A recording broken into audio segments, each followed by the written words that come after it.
Have you ever wondered how your favorite container goes from concept to reality? Well, today we're going behind the scenes. You won't want to miss it, so stay tuned as we garden smart in Georgia. These moments of beauty and relaxation are brought to you by Proven Winners Flowering Shrubs, where every plant is performance tested, leaving you free to just enjoy. Find our award-winning shrubs at your local garden center. Bring the outdoors into your everyday life. Bass Pro Shops can outfit all your adventures, even those in your backyard. Bass Pro Shops, your adventure starts here. DRAM has been providing gardeners with professional equipment for over 75 years. DRAM products feature 9 water patterns and are designed to nurture your plants with a shower of rain. DRAM for lawn and garden, available at garden centers near you. You have to rely on your gear. The way it feels, the way it does exactly what you need it to do. The F-Pace, how Jaguar makes an SUV.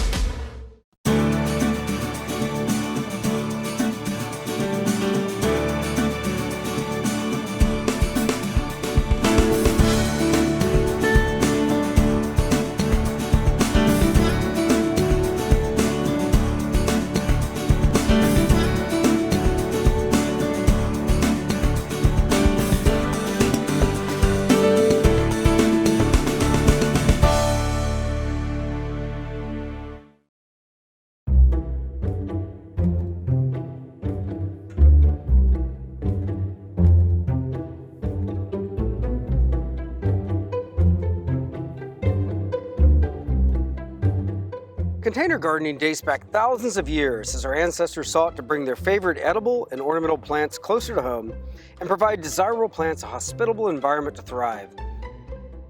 Containers give us the ability to have tropical plants in cold climates year-round, as well as a pathway for turning a small courtyard or deck into a garden oasis. Today we meet a master in the field of container design. Michael Carr spent the past 2 decades in the business of designing and building beautiful containers for gardens across the U.S. and well beyond. He's traveled the world to find the best partners to build these beautiful creations. His world is an amazing blend of business and artist, and today we have the pleasure of getting behind the scenes to look into the magical world of containers. Michael, welcome to the show. Thanks so much for joining us. Thanks, Eric. On your pathway to becoming a renowned container designer, much of that came through the garden, and there were many influences in your life that led you to where you are now. You know, this is a good story for other young people. You know what? When I was young, I loved going to my grandma's house out in the country. But I loved it because I wanted to go hunting and fishing, and Grandma would take me to the pond. But she always had to walk us around her little garden. I say little garden. It was just little pots and all. That's just what she loved to do. And I enjoyed listening to her because it mattered to her. But in my mind, I was just wanting to hurry up and get done to go fishing. Right. But as I grew up, it stuck. You know, you kind of come back to those kind of things. I love the outdoors and the nature and stuff. And my mom and dad did the same thing. They spent time in the garden. They took pride in what they grew. And hey, here I am. So that's incredible. I thank them all for that influence. Well, your residence and your garden are a display garden of sorts for containers, and Right. it's a wonderful way to see all the different ways that containers can play into the landscape, be used indoors, on decks and patios. Let's take a little tour. Sure. The world of containers for indoor plants is just exploding, and there's so many options, and it's a totally different world than what it was decades ago. I wanted you to kind of walk us through what's out there, what's available, and what's some new and exciting stuff that you're particularly into right now. I initially designed bigger pots outdoors and things such as that because that's where the demand was. But over the years, I've had people say, you know, this indoor thing is exploding like crazy, and have asked me to kind of come up with some ideas on the indoor containers. And it's been a fun category. I've created with different mediums. I mean, for me, it's basically 3 things. It's the style, what it looks like, its color, and the type of material. Anyway, I think some of the cooler things, similar to this boat, maybe one day down the road it won't be so cool, but right now it's cool, right? But it's a piece that inside somebody's house, neighbors come in, or family or friends, it's something to talk about. Right. But at the same time, it's got to be applicable and practical that you can actually grow something in it. So it's important for me to create enough space to where you can actually put a plant in, it's going to stay alive. Right. I think the hottest category right now is still succulents because it's hard to kill a succulent, No doubt. right? You stick it in there, if you forget to water it, it's still okay. So many different styles of that. It's just a matter of, okay, how can we create pots that kind of match up with that? I know I have some here that are self-watering. And when I grew up, I didn't know a whole lot about plants, but when I grew up and started learning about it, I remember hearing people talk about these self-watering pieces as more like an African violet piece. Well, I figured out by experimenting playing, you can put all kinds of things. I put ferns in a self-watering, what they used to call African violet pots. I've got these bromeliads in there. And I was told bromeliads, don't put much water on them, right? You just kind of just spray it or something.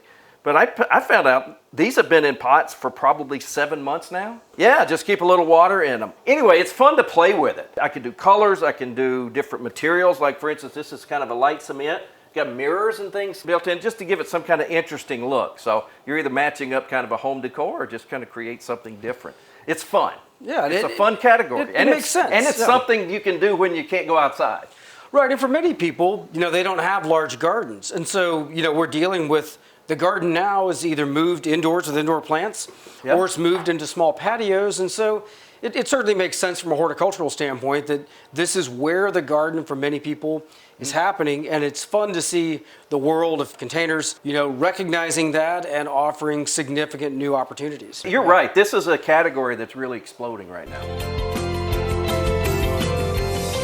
Gardening on decks, courtyards, and patios is way, way beyond a trend. It is now the new norm. And of course, most Americans don't have large lots anymore. They have smaller areas, like where we're standing here, and containers are the natural choice from a standpoint of bringing nature right to your doorstep and just affording us the opportunity to grow tomatoes, to have flowers that attract hummingbirds, pollinators, butterflies, etc. And there's so many things that we can do with containers in small spaces. We created this space here basically to enjoy that part, to bring it to us. And obviously you can't plant a deck or a terrace or something, so you got to bring the pots or planters up here. What I enjoy the most about it is sitting out here and enjoying the hummingbirds, the birds coming around, the bees. What I did here is basically created kind of a barrier, kind of a wind and a privacy a little bit. Sure, and well now we live in such close quarters. My neighbor, I could almost reach out and touch the house beside me. Yeah. And I've used containers for the exact same purpose, just to create a nice barrier to where we feel like we have our privacy. And then all the different levels that we can use with containers. So you have tall containers to short ones, but we can create almost vertical gardening, which I think is a wonderful way to use containers in a confined space. You can get so many more plants into a smaller footprint and also achieve the screening and the privacy that we so desire. There's also little small containers that double as water features, and so we're able to even bring the sounds of nature, the sounds of a river or creek, right to our our patio or deck. It's amazing. People get very creative. Michael, I love containers in the landscape, and for me it's just these fun little pops of color. And it's a great way of elevating certain plants. We see this beautiful arrangement here, ferns, begonias. These would typically be, of course, much lower to the ground. This thing's over 6 feet tall. And it's a great way of creating these stunning accent pieces. And I'd like for you to talk about it, as a container designer, when you're thinking about a container in the landscape that you're going to put into your perennial border, what makes for a great landscape container, say maybe as compared to something that would be on a deck or a patio? Well, I think it depends on the size of the garden. I put this thing together, about 3 months ago, right? And I knew it was going to be a big garden and whatnot, and I knew I was putting a lot of perennials and stuff in it, which are going to grow a little taller. I just felt like we had to have some statement pieces built in just to showcase it all. I honestly wanted to sow more of the pot here, but over time, this thing is so happy. We water it and we fertilize it like crazy. There's two things when I do pots or to think about pots in the garden. One is, do I coordinate it by color, the same color? And I started out that way at some point in time with whites because whites pop. But then I get throughout the year, I kind of get bored and I want to see these pops of color, so I throw in blues and teals and things like that. To me, it's like a playground. I love plants. I love what pots can do to elevate it up to where I get different layers. But I've got development going on behind my home. Right. So I used it kind of to block things I didn't want to see. One thing I love about using containers in the garden is, especially as we think about a year in the garden. And there are times of the year that are more interesting than other times. And the flower is, or the bloom of a plant is kind of like the sneeze in the season. Right. We don't have them for the most part, for months and months and months and months. And a container does a great job of like drawing your eye into the garden, giving you that accent, that pop of color. I love using bright, colorful containers with evergreens as statement pieces in the garden so that, in the middle of January, you've got something that still is interesting and it's a focal piece. And especially with these beautiful large containers, they're like little pieces of sculpture throughout the garden. Right. And I'll tell you something that I did this year I've never done before, and that's using the fern. I didn't know how it would work, but my goodness, it creates just a full look. The maintenance is really low. You throw in plants with the colors like these dragon wings, it just comes out through it. I think it's gorgeous.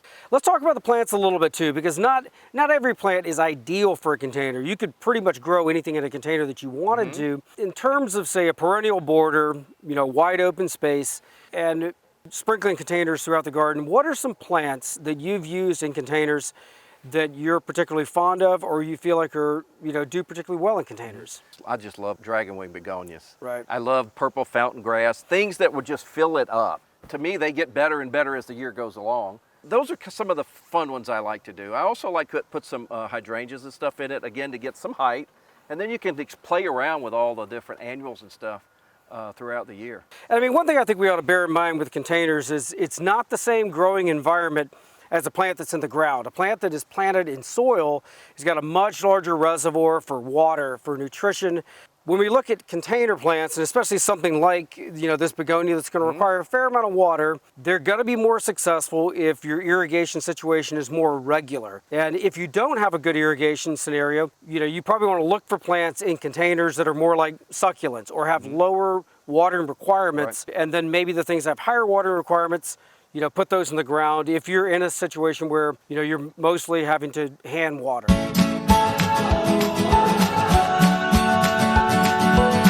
I want to talk about the entryway to your house and the way that you've used containers to create this wonderful, welcoming environment, and also selecting some really high impact color plants that pair well with the containers. From a designer standpoint, what was your thought process in putting together the entryway? I wanted it to be inviting for people that come visit. I wanted it to be a pleasant walk through it, and I wanted, quite frankly, we all like to be proud of what you do, right? I love caladiums. I love mandevillias. Again, I love the things that continue to grow throughout the year. There's not just a flash in the pan and done. And then you got to think about things that are shade loving. So I use coluses, caladiums, and things like that. On the outside, overlooking the porch, you still get a lot of sun, so I'm able to do mandevillas and things like that. But again, what I look for is that coordination between all the pieces with the texture and the colors and the continuous growth throughout the year.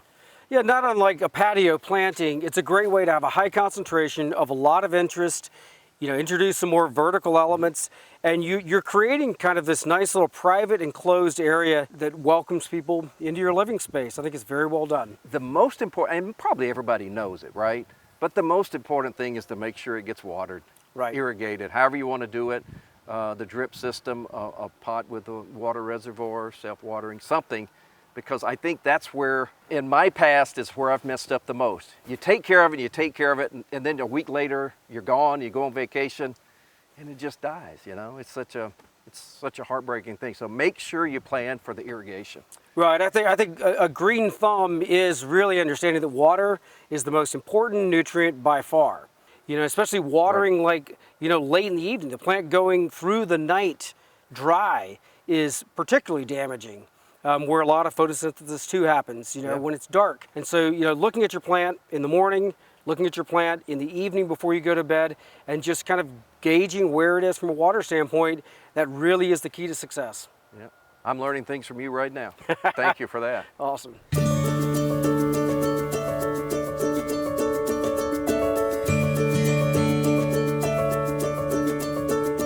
This is a great example of some of the diversity. What can we do with containers? I think oftentimes people have that question. One thing I love about walking through someone else's garden, and especially someone who's doing something different from a design standpoint than what I would ordinarily do, is getting ideas, as to how I can use these elements and translate aspects of that into my own garden. I have an opportunity with so many different pieces, and I just, honestly, just in the last little while, I came up with the idea of a pottery trial garden, as opposed to the garden, you know, plants. So what I'm trying to do here is basically put out different colors and different shapes and put different plants with it to let other people experience it and see what it might look like in their yard. Underneath every one of these pieces, I've actually gone to a little bit more trouble to level it out, put a big concrete or stepping stone or something like that, just to level it out wider than the pot so that the ground doesn't give or water and so forth. It keeps them level. Those are great tips, Michael, and I think it is especially important to think about what is under your container if you're going to set it out into the landscape. You know, another thing that could happen if we don't have something supporting it, I've seen containers in my own garden that are just set on the soil. Well, oftentimes the water can't drain out of it, and That's you right. basically create something that holds water, and that's clearly going to impact your ability to be successful as a gardener. Which also in the wintertime, it's going to soak that water up into it. Right. And it could create problems when water inside it kind of expands and contracts. So that's a good point.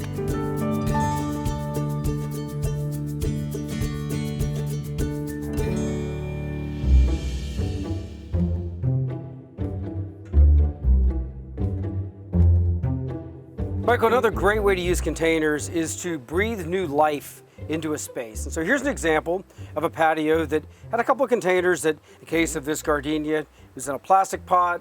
It's getting fairly large. It's a beautiful plant. It adds so much to this patio, but it would get blown over in the wind, and it just needed something more substantial, which also gives you a great opportunity to pick out something beautiful. Now it's more of a showpiece, and it's really added a lot of like fresh air to this space. And it's a great time to think about design elements and stuff. So we're able to kind of look at what the homeowners were looking for, what was special to them, and you know, this color transition for this particular piece. The fact that they're living on a lake, they enjoyed the turtles and the sea life. So it's good to you have a lot of variety to offer that. Yeah, absolutely. And we talked about using plants for screening. Also putting this in a taller container, it makes that even that much more effective. It brings the plant, you know, just a little bit higher. Or if you wanted a plant to be, you know, more compact, bring the blooms down closer to you. This is a plant that after it blooms, this gardenia could be cut back and maintained more tightly. I kind of like letting these plants just demonstrate their natural habit, and I think for the homeowner here, it also makes it even more effective at shading the property. And I love the container of this. I mean, it's a significant upgrade. It really makes that plant pop again.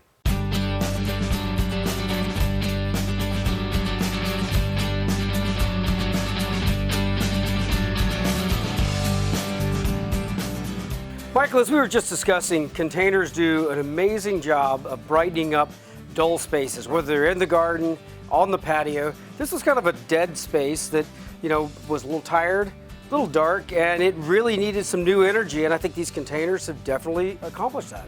When we came here and I saw this wall right here, it was a lot of dark brown pots, and same thing with plants, not a lot of color with the plants as well. And I just thought, especially adding some white, just to give it a little bit of excitement, a little bit of pop, just really now makes this wall kind of stand out. Sometimes in darker parts of the garden, using something that is a super bright color, or in this case, you mentioned the white containers, that almost makes it look like there's a spotlight in this area that doesn't get as much light, and that really needed a little bit of facelift, and that's what I love about the versatility of containers. Beyond the containers, I think also picking the right plants that also bring interest and complement the container well, is very important as we think about, you know, just maximizing the impact for different spaces in our landscape and garden. And I love these selections. These are all new plants. We've got Touch of Gold over there. It's a beautiful yellow variegation, if you will. A super compact plant. I think those make wonderful complements to containers, these dense compact plants. And you know, especially the yellow in contrast with a blue container there. Absolutely beautiful. Using woody ornamentals in containers, I think, is a great idea in general. This is Diamond Spire. It's a brand new gardenia. What I love about this plant is the vertical accent. It's super, super dense, compact. When this is in bloom, it is covered in blooms, and it literally looks like a spiral of diamonds. It will go great with that white pot. Absolutely. A lot of contrast with the green and the white. So right beside me here, this is Autumn Majesty. This is an azalea that is going to bloom pretty much from spring through fall. So you get 3 seasons of bloom. It's also a nice, dense, compact plant.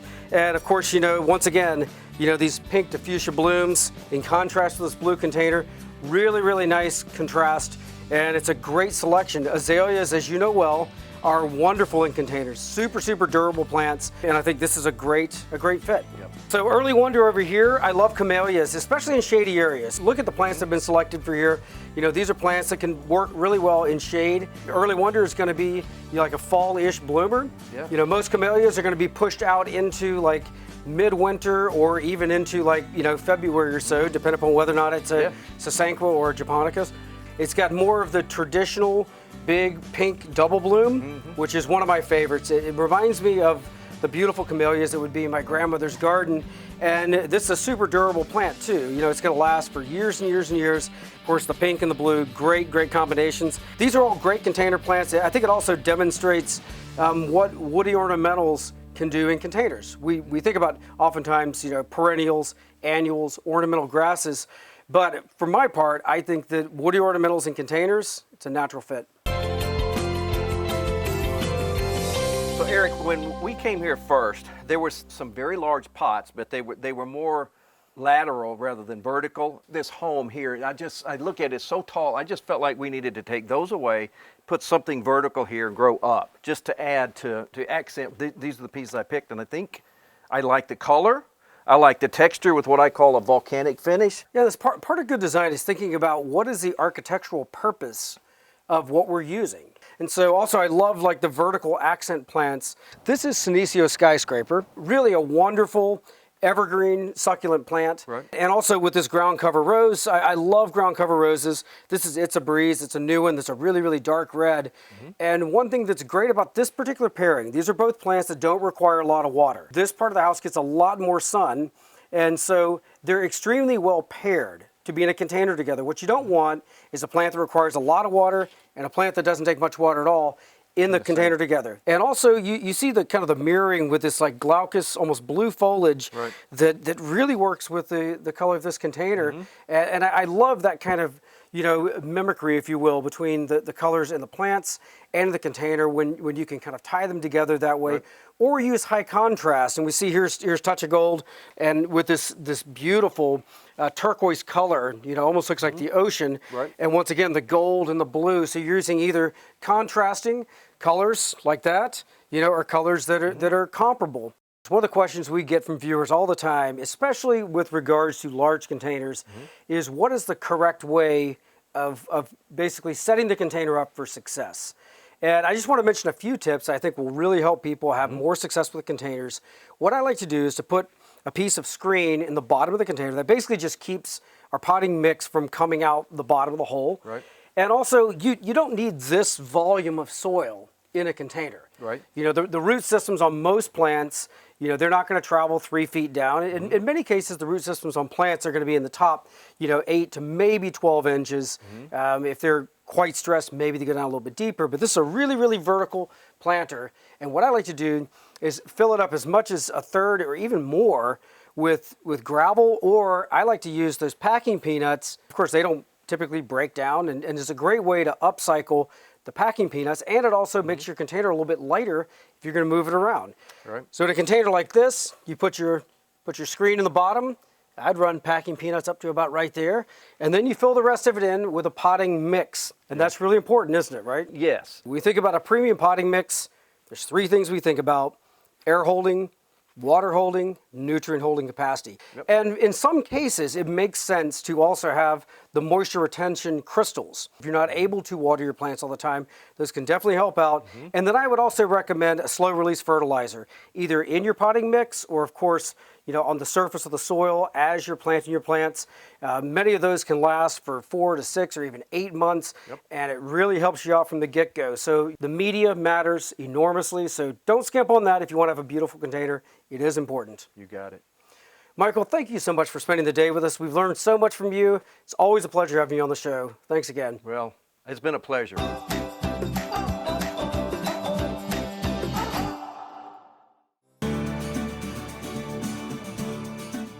Each week we travel the country north to south, east to west, visiting some of the most exciting gardens, as well as talking to industry horticulturalists about design principles, new plants, and also how you can be most successful with your home gardens. We also love answering your gardening questions, so visit us on the web at GardenSMART.com.